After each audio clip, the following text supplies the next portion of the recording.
Imagine this. 300,000 years ago, the Earth not only looked different, it was literally another world, a wild and untamed planet, dominated by fire and ice. Volcanoes exploded, glaciers advanced, oceans roared, forests were dense and endless. It was not the land we know today. It was raw, dangerous, and alive. In Europe and Asia, the Ice Age came and went in brutal cycles. But in other parts of the world, immense savannas and scorching deserts stretched as far as the eye could see, inhabited by animals that seemed to be taken from a science fiction movie. Now, the question is, what kind of creatures lived in that era? And how on earth did the first humans manage to survive in a world full of predators, the size of a truck, and herbivores, so strong they could flip them over as if they were nothing?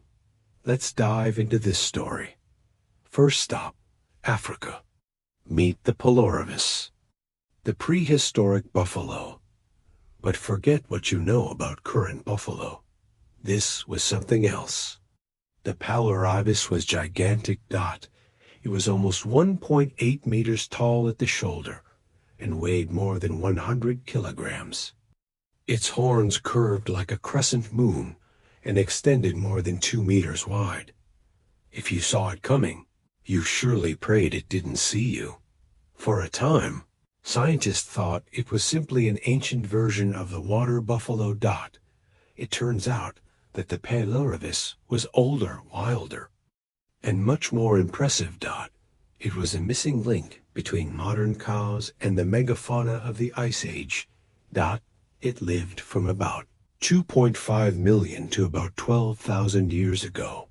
That is, it witnessed everything: climatic chaos, mass extinctions, and the rise of our own species, from Homo habilis to Homo sapiens. And watch out for this. Early humans not only saw the Pelorivus, they interacted with it, they hunted it, maybe they even venerated it.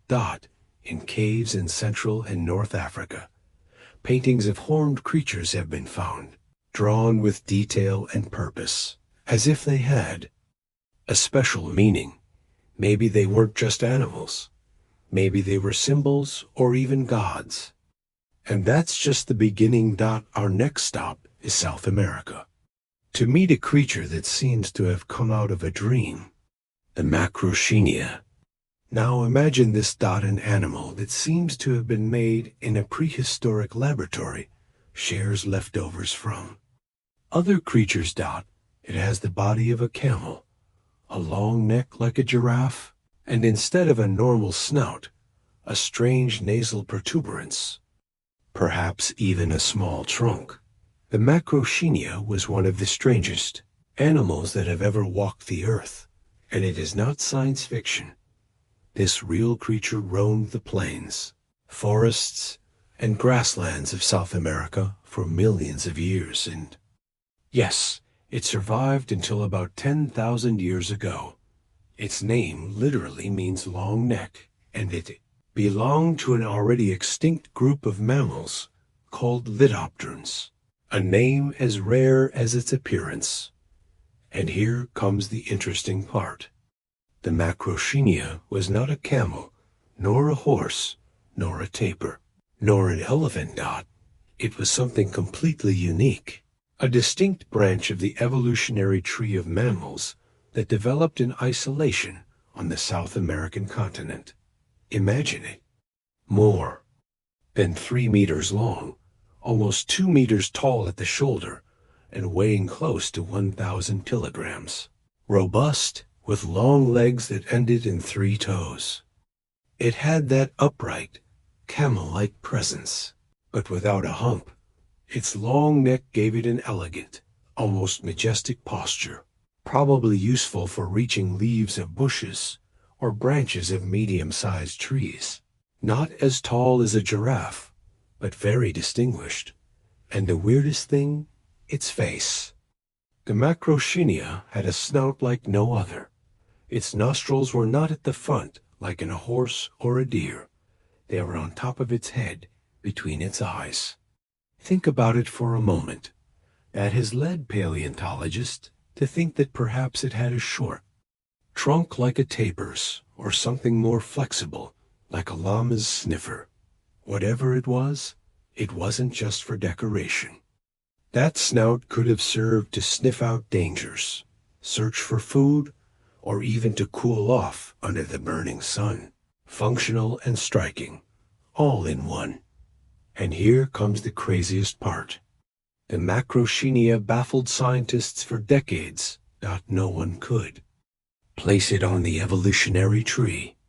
Was it related to camels, horses, elephants? Well, it turns out none of them. Thanks to a crucial discovery in 2017, scientists managed to extract mitochondrial DNA from a fossil found in Patagonia, and that changed everything. That DNA discovery in 2017 was a real turning point, by comparing the ancient genetic material of the macrochenia with that of modern animals. Scientists finally found a match, and the result was surprising. It turns out that this strange-looking creature was more related to the perissodactyls, a group that includes horses, rhinoceroses, and tapirs, than to any other group alive today. Not bad for something that looks like it came out of a dream. Now we jump north, far north. Welcome to North America, at the end of the Pleistocene, the age of giants. And here comes another one, the Nothrotheriops. Yes, the name is complicated, but this was not a common animal. The Nothrotheriops was a ground sloth, not like the slow and adorable ones that live in trees today. No. This sloth was made to live on the ground and dominated the deserts and plains of what we now know as the southwestern United States and northern Mexico. The most famous species, Nothrotheriops shastensis, was named after Mount Shasta in California, where its fossils were found. It belonged to the Xenarthra group, the same family as modern sloths, anteaters, and armadillos. But it was completely different from its arboreal cousins. This beast was robust, strong, and adapted to the desert, with thick limbs designed for digging and pulling up plants, and a heavy tail that it used as a tripod for balance. It could stand on its hind legs to reach higher vegetation, or to intimidate any intruder that got too close. The Nothrotheriops lived in dry, open landscapes where food was scarce, but it knew how to manage. It was a true specialist in survival, thriving in arid areas where most large herbivores wouldn't last a week. But the most amazing thing is not just its bones. In places like Rampart Cave in the Grand Canyon, scientists found something else. Fossilized excrement. Yes, coprolites. And they have been a gold mine for science. Inside those ancient wastes, researchers found traces of what the Nothrotheriops ate, how it digested food, and even clues about the ecosystem in which it lived.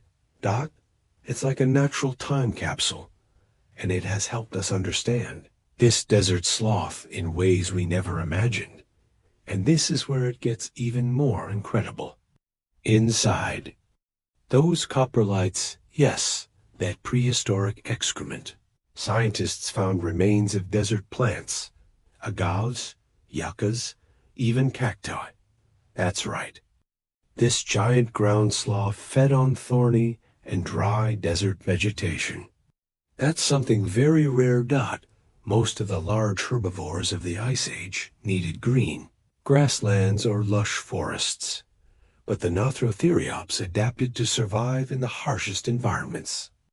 Now comes the fact that leaves everyone speechless. Some of those excrements date back about 11,000 years. That means this creature survived the last ice age and walked the earth at the same time as the first humans in America, while our ancestors were painting on cave walls and learning to master fire, This giant sloth was wandering around, moving slowly, eating cacti, and simply living its life in the deserts of the southwest. Now we change continents. We return to Africa. Enter one of the strangest mammals that has ever existed, the Civitherium. If evolution had a dream journal, the Civitherium would be one of its craziest entries. Imagine a giraffe crossed with a moose and something out of a myth. That was the Civitherium. Its name literally means Shiva's beast, in honor of the Hindu god of destruction and creation. And yes, the name fits it perfectly. Discovered in the Indian subcontinent and in parts of North Africa, the Civitherium roamed lands that were constantly changing, from green and lush forests to dry and unforgiving savannas. This creature was enormous. It was over 2 meters tall at the shoulder and reached almost 3 m. When it raised its head. It looked like a compact but muscular giraffe, strong, solid, made to impress, and what was most striking was its head. The Civitherium had 4 horn-like bony structures, 2 like the tall ossicones of a giraffe, and another 2 curved in the style of a moose. Together, they gave it one of the most striking skull profiles in the entire history of mammals.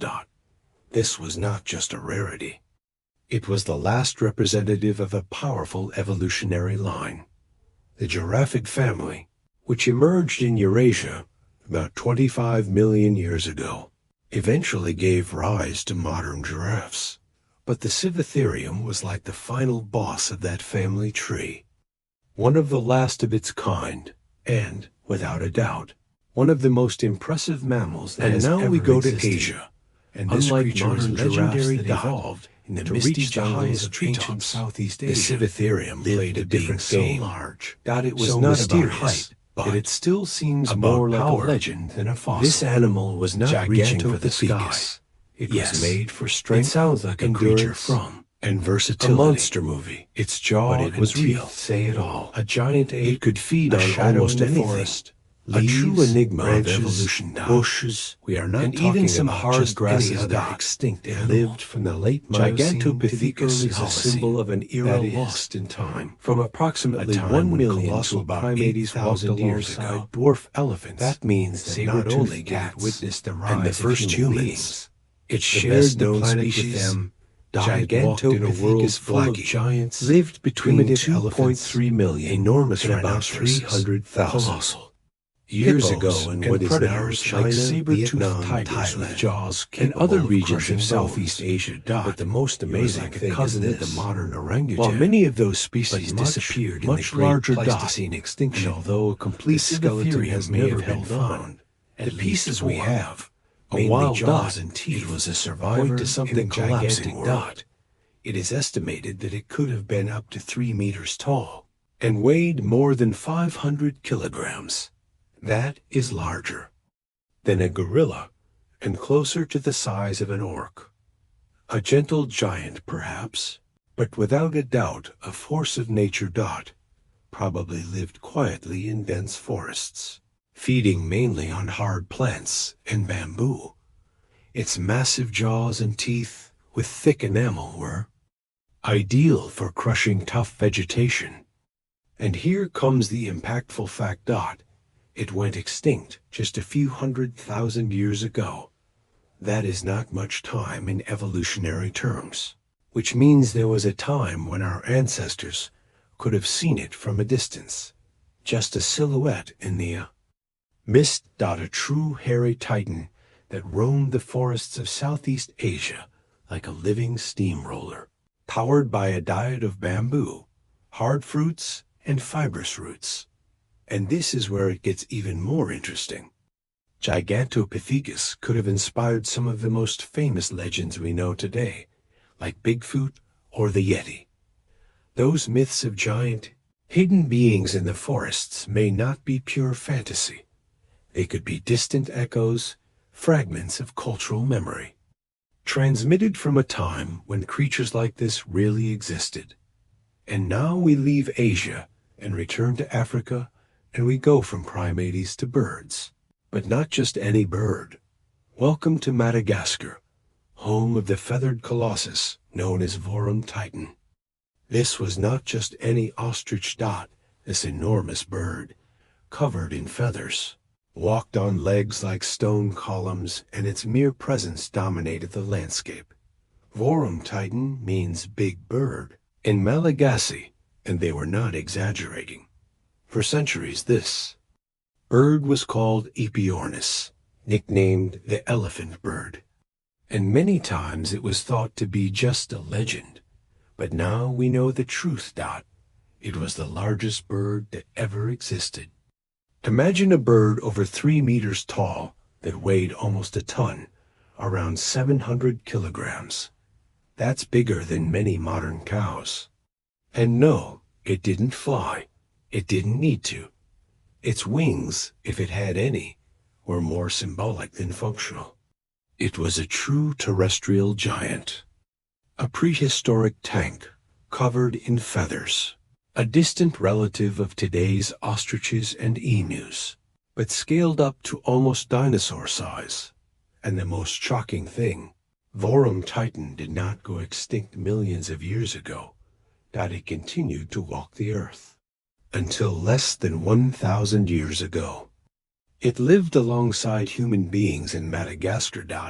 Not only have we found its bones, it's possible we may have even known it in life. Although we have only reconstructed it from fossils, we have a good idea of what it looked like.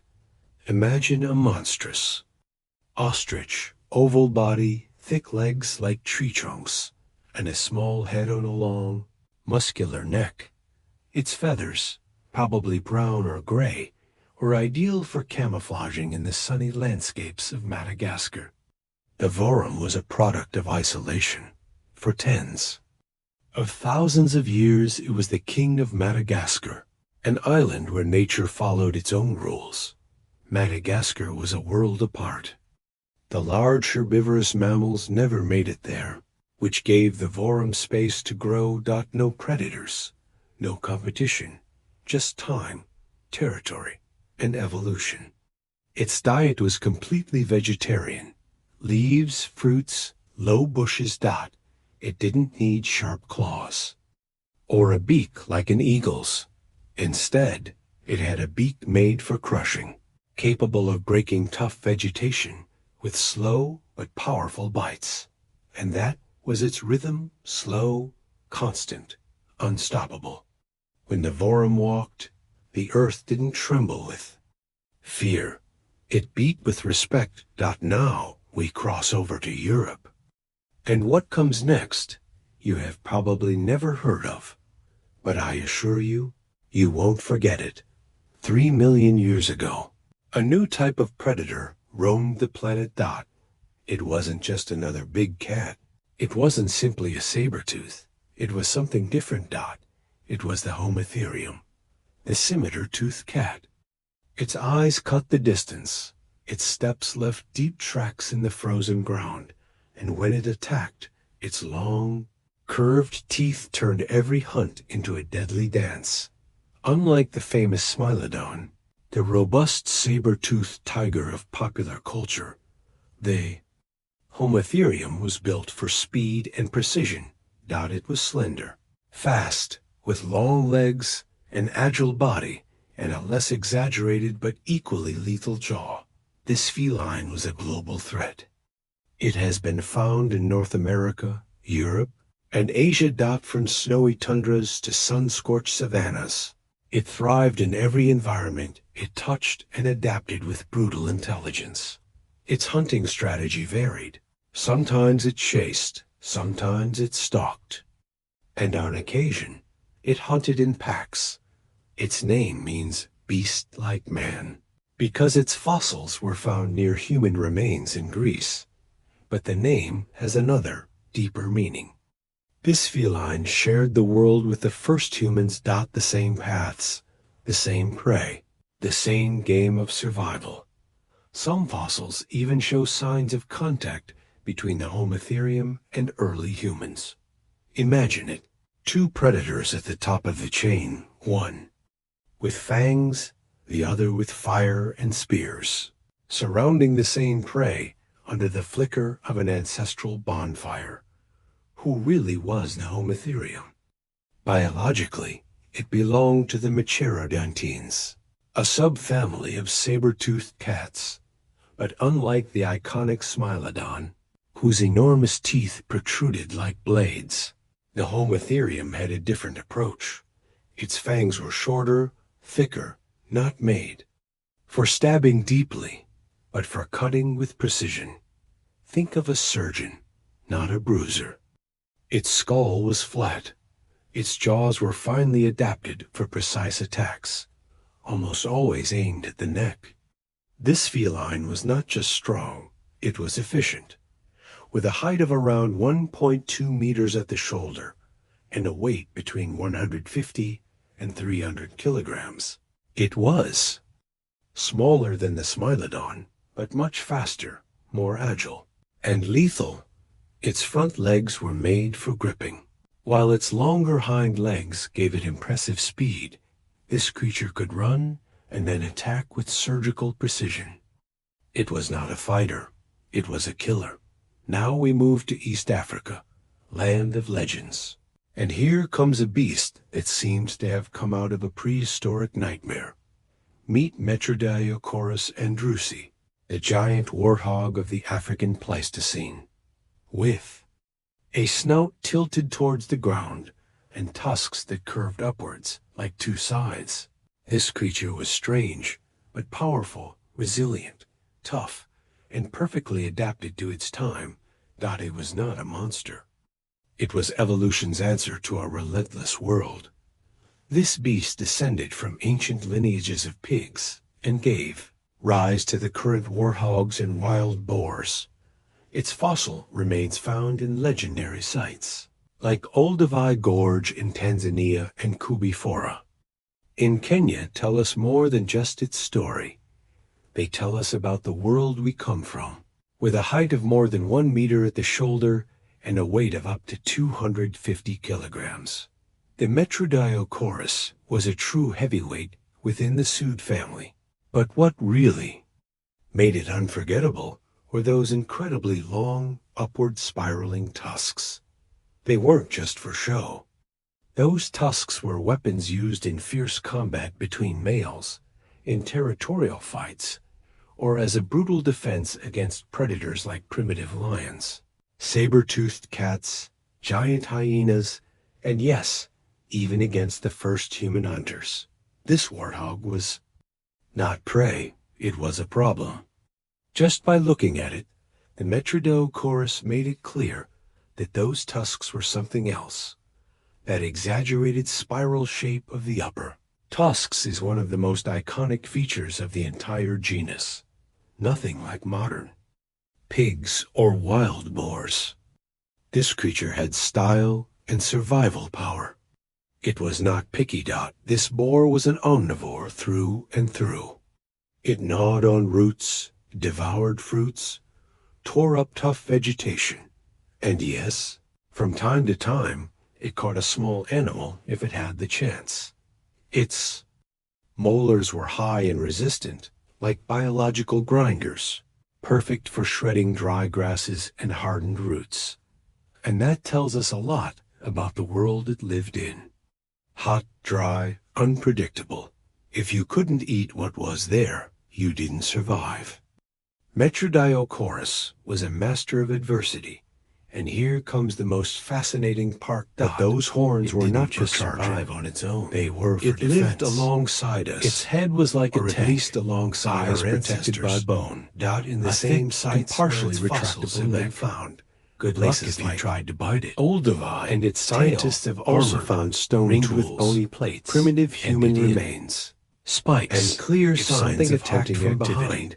It had a serious problem. The first fossils were discovered in Australia, but later evidence was found that this armored living character in the prehistoric crossing the Pacific islands, like New Caledonia, Vanuatu, perhaps even Homo sapiens, most famously, lured Howe Island were part of its territory.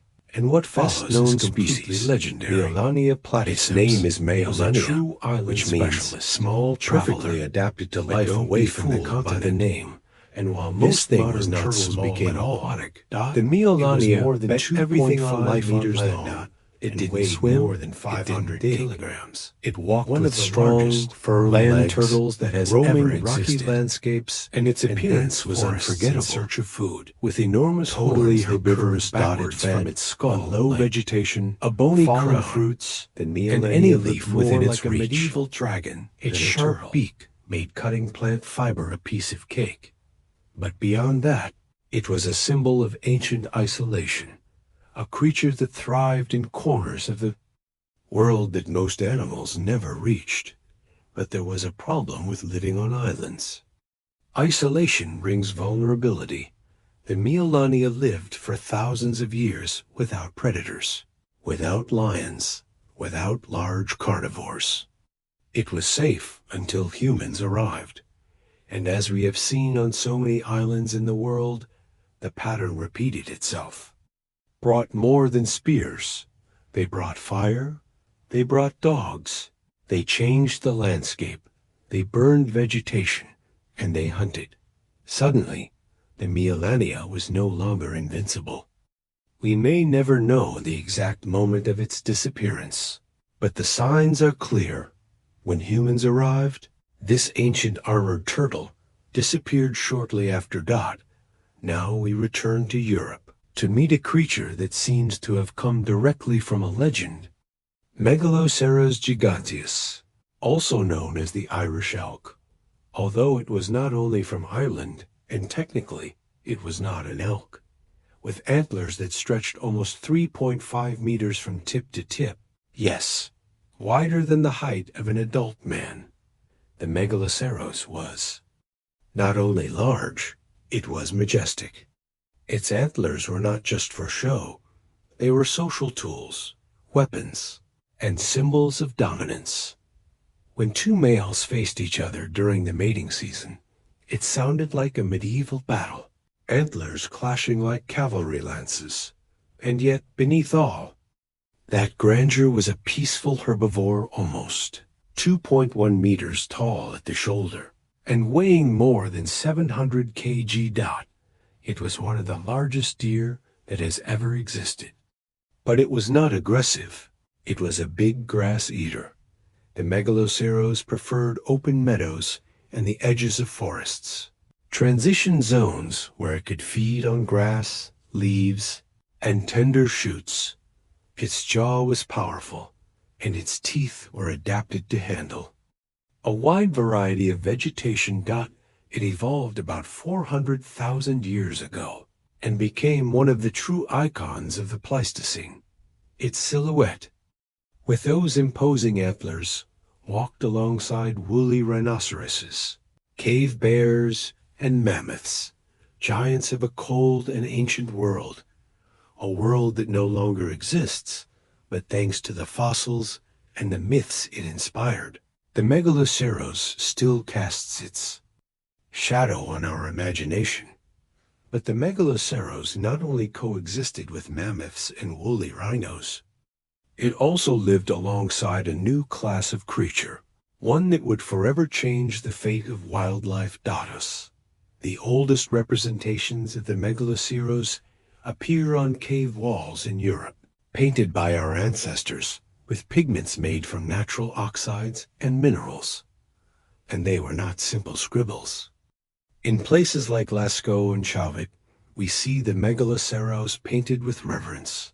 Its enormous antlers extended like almost divine rays. It was not just prey. It may have been a symbol, a spirit of the forest, a guardian of the wild, a link between humanity and nature. But not even reverence could stop the need to survive. Our ancestors needed food, clothing, tools, and that's why they hunted, using simple spears, strategy, and teamwork. They pursued the Megaloceros across open plains and the forest margins. They used everything, the meat, the leather, the bones. Nothing was wasted. And although human hunting was not the only cause of its extinction, it played an important role. Add to that climate change, the reduction of habitats, and the advance of dense forests. And by about 7,000 years ago, the megaloceros had already disappeared, but it was not forgotten. Now let's talk about another European titan, the aurochs.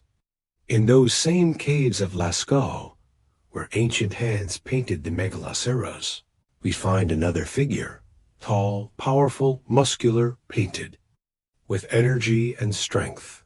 That was Bos primigenius, the aurochs. And it wasn't just another wild cow. It was the ancestor of all domestic cattle, the living link between the wild world and our modern food systems. Its story began 2 million years ago on the open plains of Central Asia. From there, it spread like wildfire through the forests of Europe, the savannas of North Africa. It was strong, fast, and fiercely territorial. The males exceeded 2 meters in height at the shoulder and weighed more than 1,000 kilograms. Covered with a dark, almost obsidian black coat, they looked like living tanks. The females were somewhat smaller and lighter in color. They traveled in protective herds led by strong matriarchs, defending their young with an intense maternal instinct. But those long, forward-curving, and lethal horns were the mark of the aurochs. When two bulls faced off for dominance, the sound echoed in the valleys like ancient thunder. Forehead against forehead, strength against strength. It was not just a fight, it was a ritual, a drama of nature in full action. For thousands of years, the aurochs held its territory against some of the fiercest predators in Europe. Lions, cave bears, giant wolves. But none of those predators brought the danger that would finally change everything. That threat walked on 2 legs, armed, organized, unstoppable. Homo sapiens. As humans formed more complex and cooperative groups, the aurochs became more than just food. It became a challenge, a trophy, a symbol of power. Hunting in aurochs was not easy. It required strategy, courage, and coordination. Every successful hunt was a great achievement. Its meat fed entire communities. Its hide became clothing and shelter. Its horns, a ceremonial vessel. Killing an aurochs was not just surviving. It was a legend. And its image carved on the walls of caves became a symbol of respect and conquest. And now we return to the Ice Age. Long before empires, before cities, before writing, or even memory as we know it, the earth was ruled by cold, a world of wind, snow, and silence. And among that frozen nature moved a beast made for the ice. The woolly rhinoceros, Coelagana antiquitatis. Its name means ancient hollow tooth, but its true power was not in its bite, but in its presence. It was up to 4 meters long, almost 2 meters high at the shoulder, and weighed between 2,000 and 3,000 kg. It was a walking fortress wrapped in a thick, reddish-brown coat layered like armor. Its coat had 3 levels, a soft inner wool, long protective hairs, and an oily outer layer that repelled water. Total insulation against the cold. Its nose was wide, protected by thick skin, ideal for pushing aside snow in search of frozen grasses, moss, and roots. Its frontal horn could grow more than 1 meter, curved, strong, and lethal. He used it to defend itself, to dig, and in fights for dominance. The smaller horn near the eyes helped to control and stabilize. And although they were enormous, these animals were not clumsy. They were efficient, agile for their size, adapted to harsh terrain and changing seasons. They lived in small matriarchal groups like modern elephants, solitary but predictable. They moved with the seasons, looking for grasslands in winter, richer plants in summer. And then humans arrived, and those first encounters were surely a mixture of wonder and opportunity. For the first humans, woolly rhinoceroses were a prize: meat, skin, bones, tools. But there was also something deeper, respect. And that can be seen in the art. In places like the Chauvet Cave in France, 30,000 years ago, someone took charcoal and ochre and painted a woolly rhinoceros. The shape, the curve of the horn, the posture of the body. It was not just a drawing. It was observation. It was memory. It was reverence.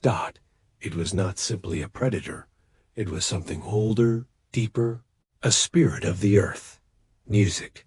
Before the echoes of the Ice Age were howls, before a dog followed a human's trail, there was Canis Mosbacensis.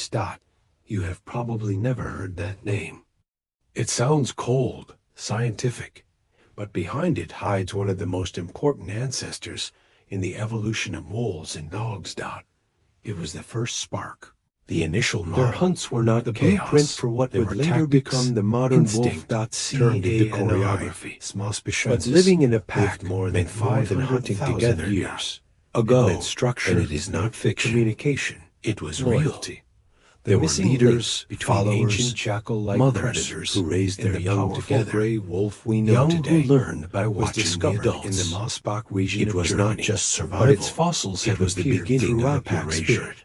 From the icy limits of Siberia Canis Mosbacensis, sunny dominated as one of the main canine predators. Traveler, but they were it was about alone. 1 meter long. Hyenas, it weighed between 20 and 30 kilograms, all competing for the same territory, but stronger than a coyote.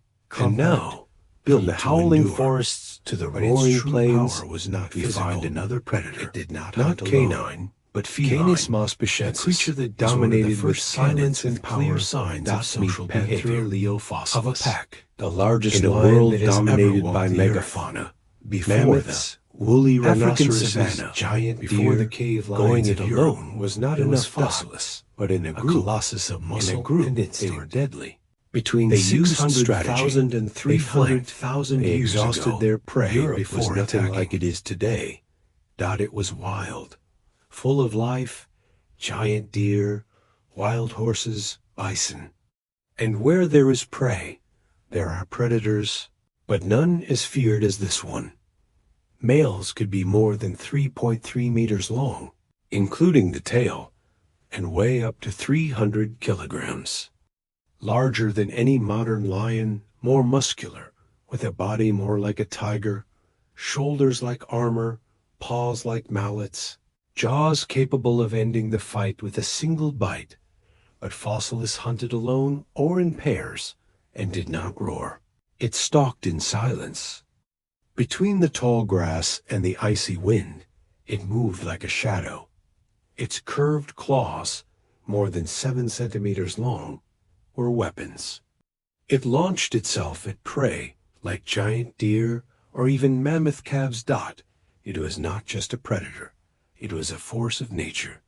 Its remains have been found in Germany and Italy, fragments of a forgotten king, pieces of skull, vertebrae, enormous fangs, all telling the same story. This was a killer designed by the Ice Age. And there, in those same lands, lived Homo heidelbergensis, primitive humans. They hunted, competed, coexisted. We don't know, but we do know this. They walked the same paths, faced the same cold, lived and died on the same stage.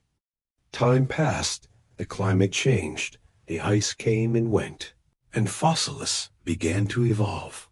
From its lineage was born Panthera spelaea, the cave lion, stronger, better adapted to extreme cold. Nature does not respect crowns, it only rewards adaptation. And so fossilists evolved in silence out of necessity, It did not go extinct. It transformed. Music. Now we travel east to the forests and valleys of Western Asia. And we find a true colossus, Elephas antiquus, with a height of almost 4 meters at the shoulder and a weight of more than 13 tons. This was not just an animal, it was a force of nature. But its greatness lay not only in its size, but in its elegance, in its presence, and in the powerful calm with which it moved through its world. Unlike the hairy mammoth, Antiquus was not made for the cold. It was a creature of the green dot. It thrived in warm, lush forests during the interglacial periods of Europe. While mammoths dominated the frozen steppes, Elephas antiquus reigned in the forests. It fed on branches, fruits, and soft vegetation, moving slowly but decisively through the forests that stretched from southern England to the Middle East, from North Africa to the rivers of France and Germany. Its tusks, long and gently curved, were tools for digging, defending, and demonstrating status. In the society of elephants, tusks say more than words, and humans noticed. We not only saw the antiquus, we interacted with it, and not always peacefully, we hunted it. Its bones have been found near camps and stone tools, scars of ambushes, of group hunts, of ancestral tactics deployed in tense confrontations between two intelligent species. But this was not a mindless prey. Elephas antiquus lived in organized matriarchal herds, just like modern elephants. The females led, the young followed, and the males, upon reaching adulthood, roamed alone. It was an ancient, emotional, and wise society. And as those herds marched through the Pleistocene forests, across the green hills of Italy and the open plains of Iberia, they left more than footprints. They left memory in bones, in tools, in the DNA of modern elephants, in the minds of the humans who dared to face them. Taking down an ancient elephant was no easy task. It required courage, strategy, and cooperation. But the reward was enormous. Meat to feed dozens, hides for shelters and clothing, bones for tools, tusks for art, ceremony, and identity. But this story is not just about hunting. There was also reverence. In sites all over Europe, we not only find dismembered bones, but also carefully arranged remains. Evidence of rituals, of meaning. In some places, Elephas antiquus was more than a prey. It was a symbol, a challenge, a living monument. Its silhouette dominated the horizon like a mountain, and in the minds of the ancients, it was a legend in motion. In places like Vilsson-Leven in Germany or Torralba and Ambrona in Spain, its bones lie alongside tools and traces of fire, stone blades, cut marks, circles formed with tusks. They were not random remains. They were acts of memory, of presence, but nothing lasts forever. With the passing of millennia, the ice returned. The cycle of ice ages marched on. The forests retreated. The cold hardened the land. The vegetation on which Antiquus depended began to disappear, that it could not adapt to the tundra. Its wide feet were not for snow. Its warm weather body could not withstand the bite of a frozen world, and so it vanished, replaced by woolly mammoths in the north, by Elephas africanus in the south. What was once common became rare, then legend, and finally silence. By 100,000. And 50,000 years ago, Elephas antiquus was already in retreat, and by about 30,000 years ago, it had disappeared, but its memory remained. And now we turn to those who remembered it, who observed it, who hunted it, who honored it, and who eventually became as. Before cities, before writing, before kings and gods, before the wheel, fire, or even words. There was a moment when we opened our eyes for the first time, an untouched world, wild, beautiful, and terrifying. It was about 300,000 years ago when Homo sapiens took the stage of time, not exactly like us, but undoubtedly us. Strong, fast, curious, with a gaze illuminated by fire, with hands that were already shaping stone tools with intention. Those first men and women stood under the same stars as us.